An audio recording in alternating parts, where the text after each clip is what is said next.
Hi everyone, this is Abdelhamid Salah Al Sharif, Chairman of the Egyptian Heritage Rescue Foundation.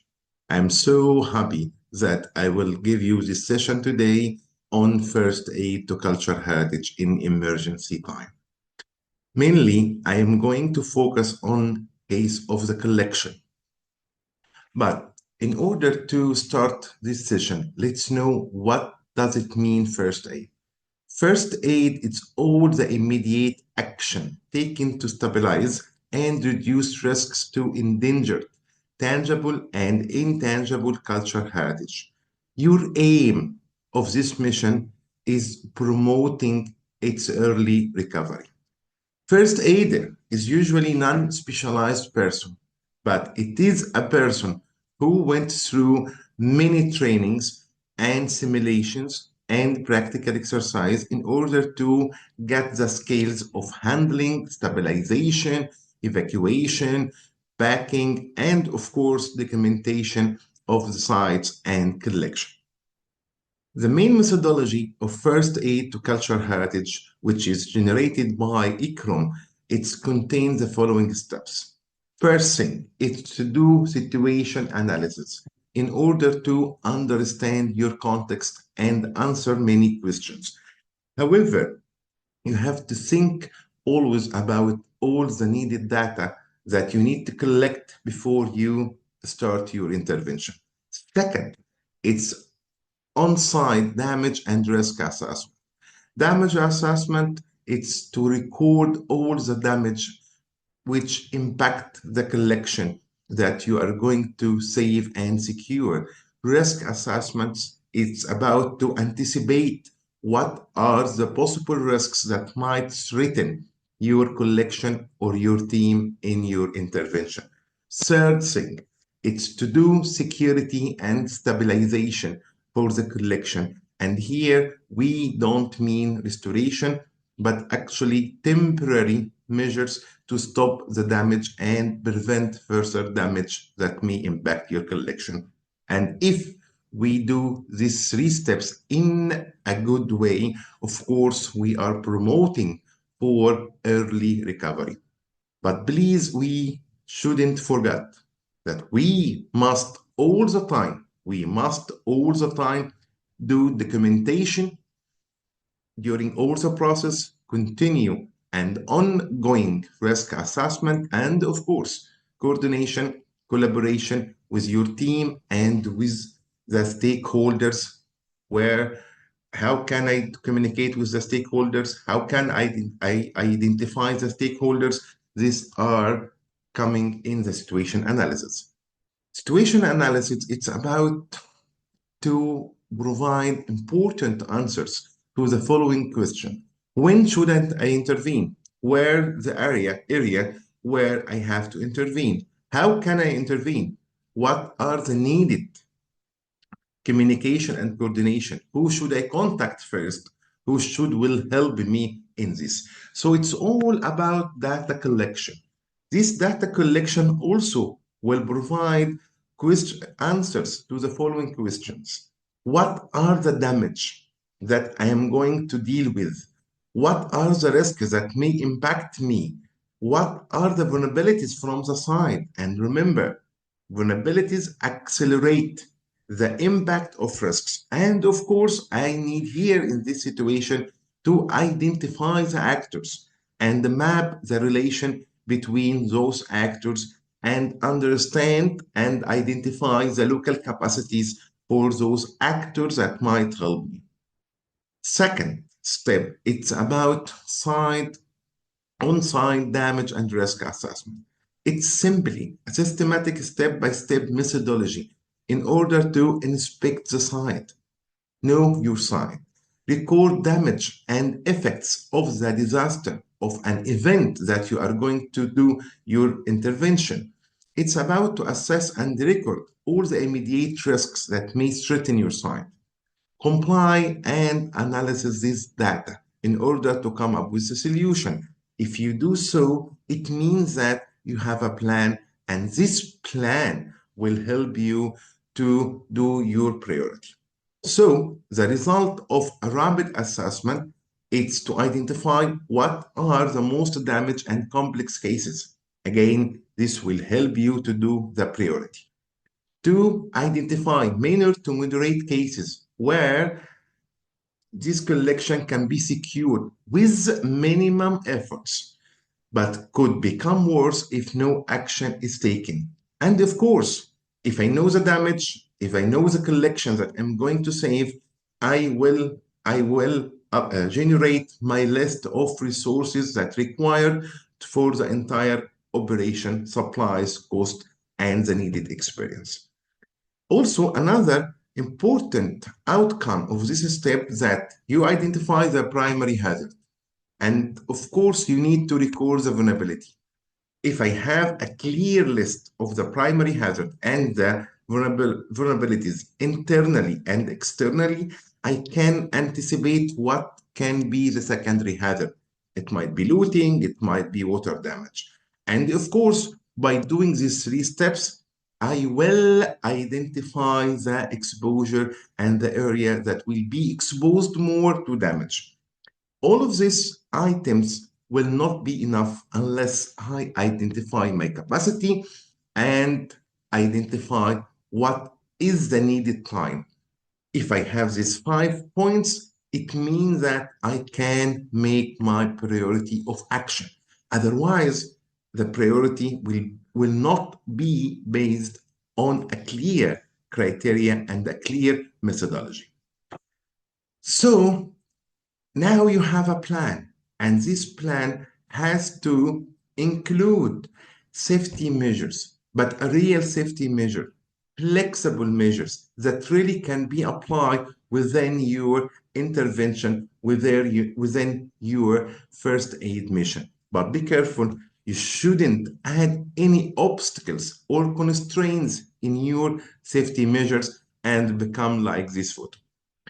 Another thing, after I do situation analysis, after I do damage and risk assessment, now I have all the needed information to prepare my teams and to identify the experience I need to include in my team. And also because I did initial inspection of the site, so now I can know exactly where are my working areas, which mean here the salvage team will work, here the documentation team will work, and so on. Okay, the golden rule, train team always responds better. You train as much as you can. It means that you qualify your team to intervene in a systematic way and can provide a successful rescue mission. Always, in most of the emergency cases, you need some essentials in order to document, in order to secure your team, providing the security gears, and some materials to do and tools to do cleaning, stabilization, packing, and prevent physical impact between the collection and like this material, muslin, newspaper, foam, zip bags, and so on. Also, you will need some tools in order to store your collection and to move and transport your collection. First thing about the third step, which security and stabilization, is to do labeling and documentation. Supplies that you will always need with you, pen, pencils, ID cards, and labels in order to be well prepared to provide labeling and documentation. But documentation need to give answers to the following items. What, be sure to answer this. What are the total number of the objects and collection that you are going to save? You have to be sure to add original location code for each object before you move by doing the label. If this collection, these objects doesn't have numbers, you have to apply unique ID number for each object. This unique number will be updated with the relocation code. You have to identify the object type, the damage type, And if you had to provide any stabilization treatment for the collection, this also need to be documented. All of this has to come along with photos and drawing, and don't forget to document the reference numbers for the photo or for the drawing and the sketches. And please remember, if your collection, if the objects that you need to evacuate or you need to salvage, they don't have number, you have to assign numbers before moving the objects. And these numbers should indicate the owner institution because it's a must. You might use some object ID, simple object ID, like what you can see now on the slide, which identify object numbers. Given number here means the number that you are going to give it within your emergency mission. What is the material, object name, dimension, and so on according to the object ID here. Second scale you need to know, which is retrieval. What is retrieval? Retrieval is salvage, which is systematic retrieval, stabilization, relocation, and documentation of object damage in an hazard event. And remember, here you have to also continue your documentation. And here where your documentation starts. Handling, it's a very important thing. Handling, always use secondary and plant support to transport fragile objects like paper, textile, and other delicate objects. If it's heavy, please ask for help. Always use your both hands. Identify first a safe route, and for heavy collection, use trolley where available, if it's available. And of course, again and again, use your both hands. And transportation team has to be ready to transport and move all the collection, like what you see here in these photos. And please be careful while you are handling the collection. Stabilization, which means that you clean the collection. You are not doing restoration. It's only a temporary treatment in order to stop further damage. Sometimes stabilization will require to give a support to those fragile collection in order to create a safe movement for this collection. Packing, it's another important skill that you need to know. Packing, it's about to secure the objects. Packing, it's about to secure its vulnerability points. So you have to identify all the most fragile parts of your object, and you secure it first with a proper packing material, and then you pack it all in order to secure it. Don't forget to add a label inside the object before you pack, and another one to identify the object after you finish packing. Remember, time always it's important. But in this case, this is a museum in south of Egypt, and it had by people start to attack this museum. The attack continued for 3 days, and after 3 days, this was the result. And actually, finally, after 3 days, the Egyptian police could control the site. Finally, they start to evacuate. But do they have time or not? If they follow the methodology, they could identify the risk, security, time, and capacity. And they could know that risk is not there anymore. Security, it's now available. So there is no limited time, but they don't have the capacity. They could wait, only provide security until a trained team can come to do the emergency intervention and the evacuation. In another case of the Museum of Islamic Art, after its bomb attack in January 2014, we lost the main door. So our priority is to close this door in order to prevent secondary hazards. In all the cases, if you move collection from point A to point B, you have to do tracking of the movement. You have to identify the carrier, left date and time, enter date and time, but where in the temporary storage.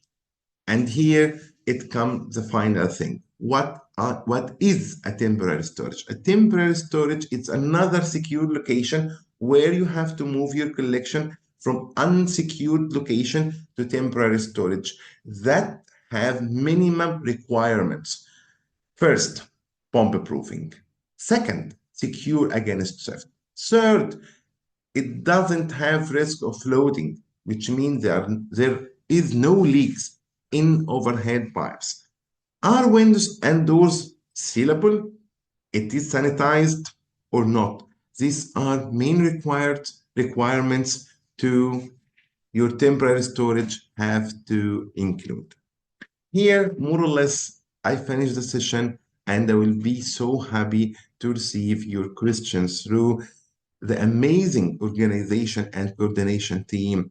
And I hope to see you in person very soon and provide you with more cases from Egypt and from the Middle East. This was Abdelhamid Salah al-Sharif with you, the chairman of the Egyptian Heritage Rescue Foundation. Thank you so much and bye bye.